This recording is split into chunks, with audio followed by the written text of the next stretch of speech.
देखिए, जो महंगाई है ये पहले मौसमी महंगाई हुआ करती थी देश में, अब मोदी महंगाई इस देश में चल रही है वर्षों से। ये सारी महंगाई सरकार के द्वारा संरक्षित और प्रायोजित जो बड़े धन्ना सेठ हैं उनको लूट की छूट मोदी सरकार ने दे रखी है, इसलिए इस देश की जनता लूट रही है। क्योंकि ये महंगाई नहीं है। जब सरसों का तेल 75 का 175 और 200 में बिके, इसको महंगाई नहीं कहते। पेट्रोलियम पदार्थ की जिस तरीके से लूट अपने बड़े पूंजीपतियों को मदद करने के लिए कर रहे हैं, उसी के चलते पूरे देश की जनता का आज ये हाल हो रहा है। बेरोजगारी अलग है, नौकरियां अलग जा रही हैं, कम वेतन पर अलग लोग काम कर रहे हैं। दवाई का आप देख लीजिए, आप खाद्यान्न का देख लीजिए। सरकार है किस लिए? सरकार के क्या इतनी कमजोर सरकार है, अक्षम सरकार है? वो इन सारे मसलों पर उसके पास हाथ में कानून है, उस पर करिए। सरकार के खिलाफ बयान देने पर आप देशद्रोह लगा सकते हैं, लेकिन इस देश की जनता को जो लोग लूट रहे हैं उनके खिलाफ आप कानून का इस्तेमाल नहीं करना चाहते। इसलिए मोदी सरकार पूरी तरीके से हर मोर्चे पर फेल है और इसको अब शासन करने का कोई भी नैतिक अधिकार नहीं रहेगा। कांग्रेस क्या करने जा रही है? कारण कांग्रेस पूरे देश के पैमाने पर 7 तारीख से 17 तारीख तक हमने ब्लॉक, जिला, राज्य, हर जगह इसके खिलाफ लोगों के बीच में जाके लड़ाई लड़ने का काम किया है। हमारी महिलाएं, हमारे युवा, हमारे किसान, हमारे सारे पार्टी के वर्कर इसमें शामिल हैं और आगे आने वाले समय में हम इस देश को की जनता को भरोसा दिलाना चाहते हैं कि आपकी तकलीफ में कांग्रेस पार्टी मजबूती के साथ खड़ी रहे। राजद ने अनाउंस कर रखा है कि 18 तारीख को वो प्रखंड स्तर पे और 19 तारीख को जिला स्तर पे महंगाई के खिलाफ, बेरोजगारी के खिलाफ वो लोग आंदोलन करना प्रदर्शन। देखिए, अच्छा है, और सिर्फ राजद है जो राष्ट्रीय सवालों पर अपनी प्रतिक्रिया देती है या लड़ती है या बोलती है। हमारा जो कार्यक्रम है वो राष्ट्रीय स्तर पर है, अभी वो कार्यक्रम कर रहे हैं। फिर महागठबंधन का भी अगर कोई कार्यक्रम बनेगा तो उसमें भी सारी पार्टियां जो महागठबंधन की हैं मिलके भी जनता के सवालों पर लड़ाई लड़ने का काम करेंगे। क्यों नहीं विपक्ष एक हो पा रहा है और इस लड़ाई में साथ ला रहा है? जबकि तेजस्वी यादव ने कहा कि सबको एक साथ आना होगा, नहीं हम तो एक साथ हैं, इतिहास हमें माफ नहीं हम तो एक साथ हैं बिहार में, लेकिन जो देश के अन्य भाग हैं वहाँ धीरे धीरे जनता का जब दबाव बढ़ेगा, आंदोलन खड़े होंगे, तो हमेशा अपने आप राजनीतिक दल को मजबूर होना पड़ता है। बिहार आंदोलन भी तो बिहार से शुरू हुआ, पूरा देश खड़ा हुआ कि नहीं?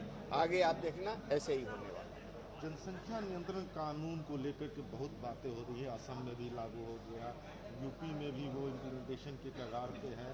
बिहार में नीतीश जी अकेले हैं, लेकिन उनका भाजपा और अन्य जो सहयोगी हैं वो लोग चाहते हैं कि ये लागू। देखिए, ऐसा है कि ये हम तो समझते थे कि योगी साहब हमारे और उनके जैसे लोगों के लिए कोई कानून लाएंगे, लेकिन कम से कम कोई कानून बनाने के पहले जरा पढ़ तो लो।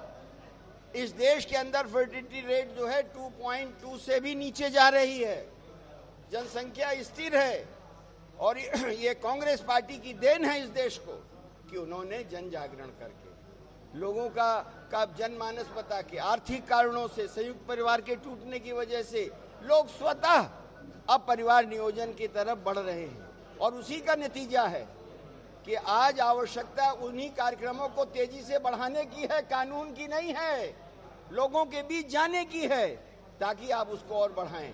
आज 8 राज्यों की फर्टिलिटी रेट 2.1 के करीब हो गई है, यानी नीचे चली गई।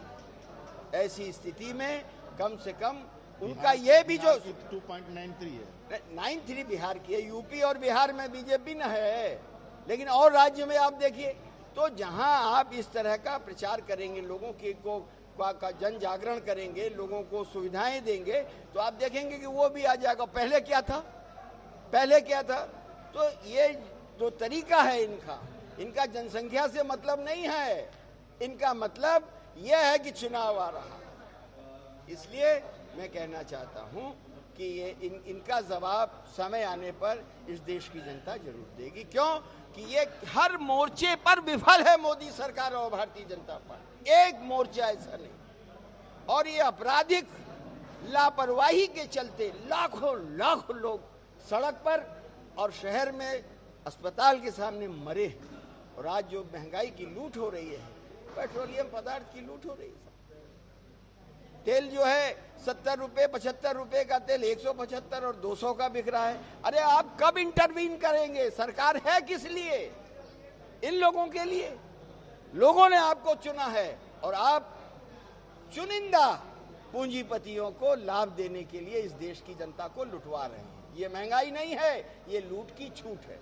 आप जनता को लेकिन कन्विंस नहीं कर पा रहे हैं। पंजाब में आप लड़ रहे हैं। अरे आप उसकी चिंता नहीं करिए। इस देश की जनता जब खड़ी होती है तो वो किसी को देखती नहीं है कि कौन है। आप उसकी कहां हम क्या कर रहे हैं, वो कौन सा काम नहीं कर रहे। तो प्रश्न ये है कि कांग्रेस पार्टी मजबूती से उन सवालों को, जो लोगों की जिंदगी से जुड़े हुए सवाल हैं, चाहे उनके स्वास्थ्य का सवाल हो, चाहे उनकी शिक्षा का, रोजगार का सवाल हो, महंगाई का सवाल हो, दवाई का सवाल हो, उन सारे सवालों पर इस तकलीफ में इस देश की जनता के साथ कांग्रेस पार्टी मजबूती से खड़ी है।